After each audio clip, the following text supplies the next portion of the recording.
Hi friends, welcome to my channel. First ನನ್ನ channel ನೋಡ್ತಾ ಇದ್ದರೆ ಸಬ್ಸ್ಕ್ರೈಬ್ ಮಾಡ್ಕೊಳ್ಳಿ ಫ್ರೆಂಡ್ಸ್. ವಿಡಿಯೋ ಇಷ್ಟ ಆದರೆ ಒಂದು ಲೈಕ್ ಕೊಡಿ. ಇವತ್ತು ಬಂದುಬಿಟ್ಟು ಇವಾಗ ಕೆಲವೊಂದು ಬೋಟ್ ಇಕ್ಕೊಳ್ಳಲಾಗಲಿ ಫಿನಿಶಿಂಗು ಕ್ಯಾನ್ವಾಸ್ ಎಲ್ಲ ಕೊಟ್ಟು ಫಿನಿಶಿಂಗ್ ಬರುತ್ತಲ್ಲ, ಅದೇ ರೀತಿ ನಾವು ಲೈನಿಂಗ್ ಬಟ್ಟೆಲೆ ಫಿನಿಶಿಂಗ್ ಯಾವ ಥರ ಕೊಡೋದು ಅಂತ ನೋಡೋಣ ಬನ್ನಿ. ನೆಕ್ಗೆ ಇದು ಆಲ್ರೆಡಿ ನಾನು ನೆಕ್ ಕಟ್ ಮಾಡಿ ಇಟ್ಕೊಂಡಿದ್ದೀನಿ ನೋಡಿ, ಆಲ್ರೆಡಿ ಸ್ಟಿಚ್ಚು ಮಾಡಿದ್ದೀನಿ.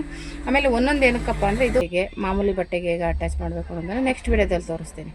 ಈಗ ಮುಖ್ಯವಾಗಿ ನಮಗೆ ಇವಾಗ ಕ್ಯಾನ್ವಾಸ್ ಸುಮ್ಮನೆ ಯಾಕೆ ಕ್ಯಾನ್ವಾಸ್ ಎಲ್ಲ ತೊಗೊಬಂದು ವೇಸ್ಟ್ ಮಾಡೋ ಬದಲು ಮನೆಯಲ್ಲ ಇವಾಗ ಮನೆಗಳಲ್ಲಿರೋರು ಜಾಸ್ತಿ ಕ್ಯಾನ್ವಾಸ್ ಯೂಸ್ ಮಾಡಲ್ಲ ಅಂಥವ್ರಿಗೋಸ್ಕರ ಇವಾಗ ಈ ಥರ ಲೈನಿಂಗ್ ಬಟ್ಟೆಲಿ ಇವಾಗ ಏನು ಲೈನಿಂಗ್ ಬಟ್ಟೆ ತಂದಿರ್ತೀವಲ್ಲ ಅದೇ ಲೈನಿಂಗ್ ಬಟ್ಟೆಲಿ ಅದೇ ಥರ ಫಿನಿಶಿಂಗ್ ಕೊಟ್ಟು ಯಾವ ರೀತಿ ಸ್ಟಿಚ್ ಮಾಡೋದು ಅಂತ ನೋಡೋಣ ಬನ್ನಿ. ನಾನು ಲೈನಿಂಗ್ ಬಟ್ಟೆ ತೊಗೊಂಡಿದ್ದೀನಿ, ಆಲ್ರೆಡಿ ಇದು ನೆಕ್ದು 2 ಪೀಸ್ ಇದೆ. ಇವಾಗ ಇದನ್ನು ಈ ರೀತಿ ಇಟ್ಕೊತೀನಿ. ಇವಾಗ ಇದನ್ನು ಈ ರೀತಿ ಮಾಮೂಲಿ ಕಟಿಂಗ್ ಮಾಡಿರ್ತೀವಲ್ಲ ಈ ರೀತಿ ನೀಟಾಗಿ ಇಟ್ಕೊಳ್ಳಿ. ಇದನ್ನು ನೀವು ಬೇಕು ಅಂದರೆ ಕಟಿಂಗ್ ಮಾಡುವಾಗಲೇ ಮಾಡ್ಕೋಬೋದು, ಇಲ್ಲ ಕ್ಯಾನ್ವಾಸ್ ಇದ್ದರೆ ಕ್ಯಾನ್ವಾಸಲ್ಲೂ ಮಾಡ್ತೀವಲ್ವ, ಅದೇ ಕ್ಯಾನ್ವಾಸ್ ರೀತಿಯೇ ಇದನ್ನು ಯಾವ ರೀತಿ ಮಾಡ್ಕೊಳ್ಳೋದು ಅಂತ ತೋರಿಸ್ಕೊಡ್ತೀನಿ. ಆಮೇಲೆ ಈಸಿಯಾಗಿರುತ್ತೆ, ಆಮೇಲೆ ಹೇಳ್ದಂಗೆ ಫಿನಿಶಿಂಗ್ ಸೂಪರಾಗಿ ಬರುತ್ತೆ. ಓಕೆನಾ? ನೀವು ಕ್ಯಾನ್ವಾಸ್ ಹೇಗೆ ಕೊಟ್ಟು ಸ್ಟಿಚ್ ಮಾಡ್ತೀರೋ ಅದೇ ರೀತಿ ಬರುತ್ತೆ. ಕ್ಯಾನ್ವಾಸ್ ಇಲ್ದೇ ನೀವು ಈ ರೀತಿ ಫಿನಿಶಿಂಗ್ನ ಬೋಟಿಕ್ ಫಿನಿಶಿಂಗ್ನ ಕೊಡ್ಬೋದು. ಓಕೆನಾ? ಈ ರೀತಿ ಇರುತ್ತೆ. ನೀವು ಪೈಪಿಂಗ್ ಕೊಡಬೇಕು ಅಂದ್ರೂ ಬೇಕಾದ್ರೆ ಇದಕ್ಕೆ ಪೈಪಿಂಗ್ ಕೊಟ್ಬಿಟ್ಟು ಇನ್ನೇಜಬಲ್ ಆಗಿ ಅಟ್ಯಾಚ್ ಮಾಡ್ಬೋದು, ಇಲ್ಲ ಡೈರೆಕ್ಟಾಗಿ ಪೈಪಿಂಗ್ ಕೊಡ್ತೀನಿ ಅಂದ್ರೂ ಕೊಡ್ಬೋದು. ಓಕೆನಾ? ಇದಕ್ಕೆ ಕಲರ್ ಕಾಂಬಿನೇಷನ್ ಇಲ್ಲ, ಒಂದೇ ಕಲರ್ ಇರೋದನ್ನು ಪೈಪಿಂಗ್ ಕೊಡೋಕ್ಕಾಗಲ್ಲ. ನಾನು ಹಾಗೆ ಇನ್ನೌಟ್ ಮಾಡೋದನ್ನು ತೋರಿಸ್ಕೊಡ್ತೀನಿ. ಓಕೆನಾ? ಮೊದಲನೇದಾಗಿ ಈ ಥರ ತೊಗೊಳ್ಳಿ ಲೈನಿಂಗ್ ಬಟ್ಟೆನ 2 ಡಬಲ್ ಫೋಲ್ಡ್ ಮಾಡ್ಕೊಳ್ಳಿ. ಇದು ಆ್ಯಕ್ಚುಲಿ ಪೀಸ್ ಇರೋದ್ರಿಂದ ನಾನು ನಿಮಗೆ ಇಲ್ಲಿ ಸ್ಟಿಚಿಂಗ್ ಮಾಡ್ಕೊತೀನಿ, ಜಾಯಿಂಟ್ ಮಾಡ್ಕೊತೀನಿ. ಈಗ ಇದನ್ನು ನಮಗಿಲ್ಲಿ ಒಂದು 2 ಇಂಚಿಗೆ ಮೇಲ್ಗಡೆ ಬಿಟ್ಟು ಈ ಥರ ಇಟ್ಕೊಳ್ಳಿ ಕರೆಕ್ಟಾಗಿ. ಇದು ಎಷ್ಟಿದೆ ಅಷ್ಟಕ್ಕೆ ಈ ರೀತಿ ಇಟ್ಕೊಳ್ಳಿ. ಇದು ಹೇಗಿದೆ ಹೇಗೇನೆ. ಓಕೆನಾ? ಇನ್ನೇನು ಚೇಂಜ್ ಮಾಡೋಂಗಿಲ್ಲ. ಇವಾಗ ಇದು ಹೇಗೆ ಕಟ್ ಮಾಡಿದ್ದೀವೋ ಅದೇ ಶೇಪ್ನ ಕೊಡಿ. ಓಕೆನಾ? ಇದು ಏನು ಶೇಪ್ ಇದೆ ಹಾಗೇ ಕೊಡಿ. ಇದು ಎಷ್ಟಕ್ಕೆ ಮಾರ್ಕ್ ಇದೆ ಅಷ್ಟಕ್ಕೆ ಮಾರ್ಕ್ ಮಾಡ್ಕೊಳ್ಳಿ. ಓಕೆನಾ? ಇಷ್ಟೇ ಇದು ನೋಡಿ, ಎಷ್ಟು ಈಸಿಯಾಗಿ ಆಗಿಬಿಡುತ್ತೆ ಅಂದರೆ ಅಷ್ಟು ಈಸಿಯಾಗಿ ಆಗುತ್ತೆ. ಇವಾಗ ಇದನ್ನು ನೀವು ಅದರಲ್ಲಿ ಕೊಟ್ಟು ಇನ್ನೌಟ್ ಮಾಡಿದಾಗ ಸೂಪರಾಗಿ ಕಾಣುತ್ತೆ ನೋಡಿ. ಈ ರೀತಿ ಒಂದೇ ಲೆವೆಲ್ಗೆ ಒಂದು ಮಾರ್ಜಿನ ಕೊಟ್ಟು ಈ ರೀತಿ ಹಾಕ್ಕೊಳ್ಳಿ. ಓಕೆನಾ?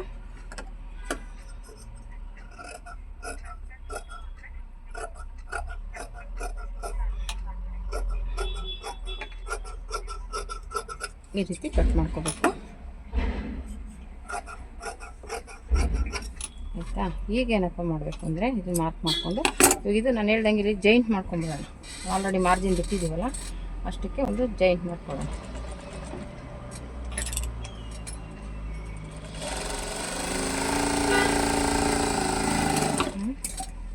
ಬಂತು. ಹೇಗಿದೆ ಮಧ್ಯದಲ್ಲಿ ಒಂದು ಸ್ಟಿಚ್ ಹಾಕೊಳ್ಳಿ.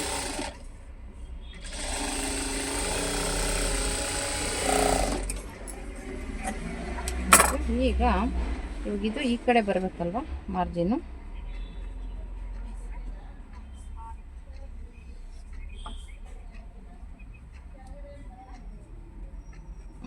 ಇದನ್ನು ಈ ರೀತಿ ಫೋಲ್ಡ್ ಮಾಡಿ. ಓಕೆನಾ? ಈ ರೀತಿ ಫೋಲ್ಡ್ ಮಾಡ್ಕೊಂಡು ಕರೆಕ್ಟಾಗಿ ಇಟ್ಕೊಳ್ಳಿ. ಈ ಥರ ಟ್ಯಾಪ್ ಮಾಡಿ ನಿಮ್ಗೆ ಅಲ್ಲಿ ಮಾರ್ಜಿನ್ನು ನೋಡಿ ಇದು ಕಾಣಿಸ್ತಾ ಇದೆ ಆಲ್ರೆಡಿ. ಈ ಥರ ಬರುತ್ತೆ, ಹಿಂಗೆ ಬರುತ್ತೆ. ಓಕೆನಾ? ನೋಡಿ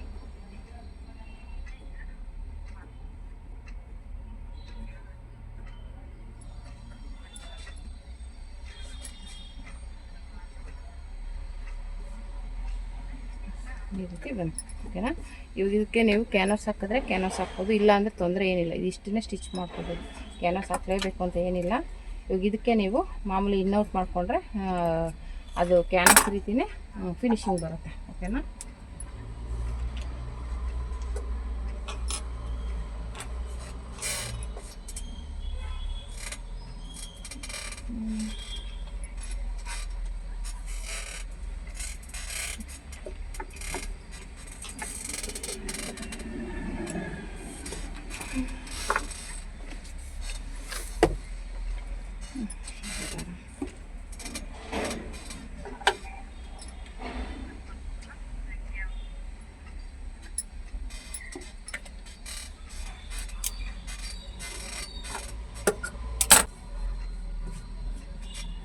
ಇದನ್ನು ಫೋಲ್ಡ್ ಮಾಡ್ಕೊಳ್ಳಿ, ಸೇಮ್ ಹೀಗೆ ಫೋಲ್ಡ್ ಮಾಡ್ಕೊಳ್ಳಿ. ಇಲ್ಲಿ ಕ್ರಾಸಲ್ಲಿ ಸ್ವಲ್ಪ ಹಿಂಗೆ ನ್ಯಾಚ್ ಹಾಕ್ಕೊಳ್ಳಿ. ನ್ಯಾಚ್ ಹಾಕ್ಕೊಂಡು ಈ ಥರ ಮಾಮೂಲಿ ಸ್ಟಿಚ್ ಮಾಡ್ಕೊಳ್ಳಿ.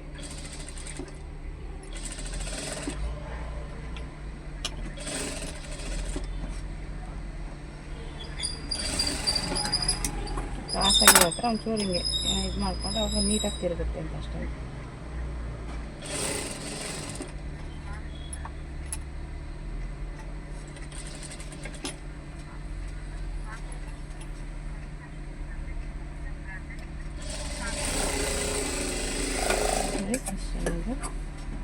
ರೆಡಿ ಆಯಿತು.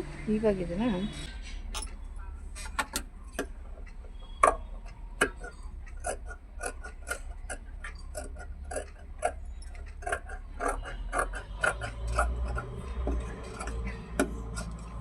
ಕಟ್ ಮಾಡ್ಕೊಂಡಿದ್ದೀವಲ್ಲ, ಈಗ ಇದನ್ನು ಸೀದಾ ಇಟ್ಕೊಳ್ಳಿ. ಈ ಥರ ಇವಾಗ ಇದನ್ನು ಈ ರೀತಿ ಇಟ್ಕೊಂಡು ಫಸ್ಟು ಒಂದು ಸ್ಟಿಚ್ ಈ ಕಡೆಯಿಂದ ಹಾಕ್ಕೊಳ್ಳಿ. ಯಾಕೆಂದರೆ ಬಿಗಿನರ್ಸ್ ಆದರೆ ಹಿಂಗೆ ಮಾಡಿ, ಇಲ್ಲಿ ಏರುಪೇರು ಆಗಬಾರ್ದು ಅಂದರೆ ಈ ರೀತಿ ಮಾಡಿಕೊಂಡ್ರೆ ನಿಮಗೆ ಏರುಪೇರು ಬರೋಲ್ಲ. ಓಕೆನಾ? ಇಲ್ಲ ಅಂದರೆ ಹೆಚ್ಚು ಕಮ್ಮಿ ಆಗ್ಬಿಡುತ್ತೆ. ಓಕೆನಾ? ಈ ರೀತಿ ಏನು ಕಟಿಂಗ್ ಮಾಡ್ಕೊಂಡಿದ್ದೀವಲ್ಲ ಅದೇ ಅಳತೆಗೆ ಈ ರೀತಿ ಸ್ಟಿಚ್ ಮಾಡ್ಕೊಳ್ಳಿ.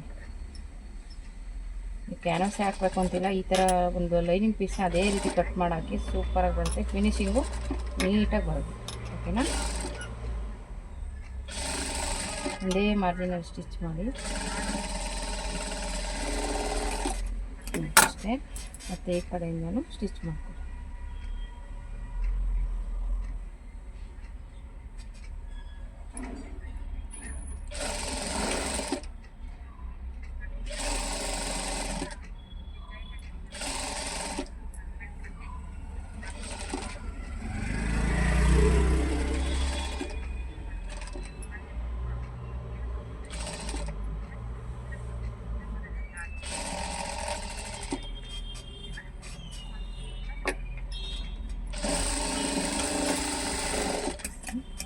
ಈ ರೀತಿ ಬಂತು.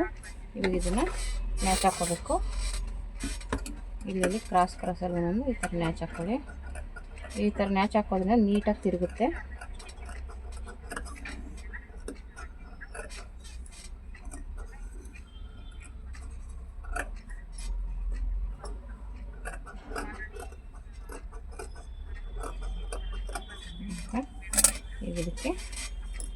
ಇದಕ್ಕೆ ಒಂದು ಸ್ಟಿಚ್ ಹಾಕೊಳ್ಳಿ. ಸಮಾಚಾರ ಅಕ್ಕ? ಸಮಾಚಾರ ಎಲ್ಲ ಅಂತಿದ್ಯಾ, ಮಾತ್ರ ಎಲ್ಲ ಅಂತಿದ್ಯಾ?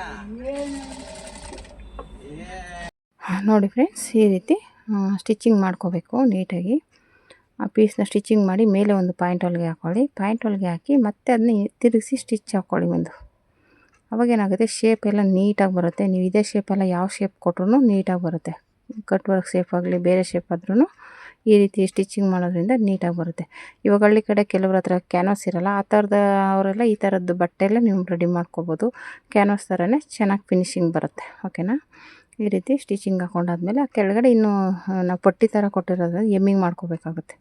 ಓಕೆನಾ? ನೀಟಾಗಿರುತ್ತೆ ಎಮ್ಮಿಂಗ್ ಮಾಡಿದ್ರೆ. ಇದೇ ಡಿಸೈನಲ್ಲ, ನೀವು ಯಾವ ಡಿಸೈನ್ ಆದ್ರೂ ಇದೇ ಥರ ನೀವು ಬ್ಲೌಸ್ಗೂ ಸಹ ಹಿಂಗೆ ಮಾಡ್ಕೋಬೋದು. ಇಲ್ಲ ನೀವು ಡೈರೆಕ್ಟಾಗಿ ಅಟ್ಯಾಚ್ ಮಾಡ್ತೀವಿ ಅಂದರೆ ಅದಕ್ಕೂ ಅಷ್ಟೇ ನಾನು ಹೇಳ್ದಾಗೆ ಎಕ್ಸ್ಟ್ರಾ ಪೀಸ್ ಕೊಟ್ಟು ಅಟ್ಯಾಚ್ ಮಾಡಬೇಕು. ಇಲ್ಲ ನೀವು ಒಳಗಡೆಗೆ ಅಟ್ಯಾಚ್ ಮಾಡ್ತೀನಿ ಅಂದರೆ ಬಟ್ಟೆ ತೆಳ್ಳಗಿರಬಾರ್ದು. ಆ ಥರ ಇದ್ದಾಗ ನೀವು ಒಳಗಡೆಗೆ ಅಟ್ಯಾಚ್ ಮಾಡಬೇಕಾಗುತ್ತೆ. ಹಾಗಾಗಿ ನೋಡಿಕೊಂಡು ಸ್ಟಿಚ್ ಮಾಡಿ. ಓಕೆನಾ? ನೋಡಿ, ಈ ರೀತಿ ಫಿನಿಶಿಂಗ್ ಬಂತು. ಸೂಪರಾಗಿ ಬಂದಿದೆಯಲ್ಲ ಡಿಸೈನ್ ಅಂತೂ. ಈ ಥರ ಟ್ರೈ ಮಾಡಿ ಫ್ರೆಂಡ್ಸ್. ಹೇಗೆ ಬಂತು ಅಂತ ಕಮೆಂಟ್ ಮಾಡಿ.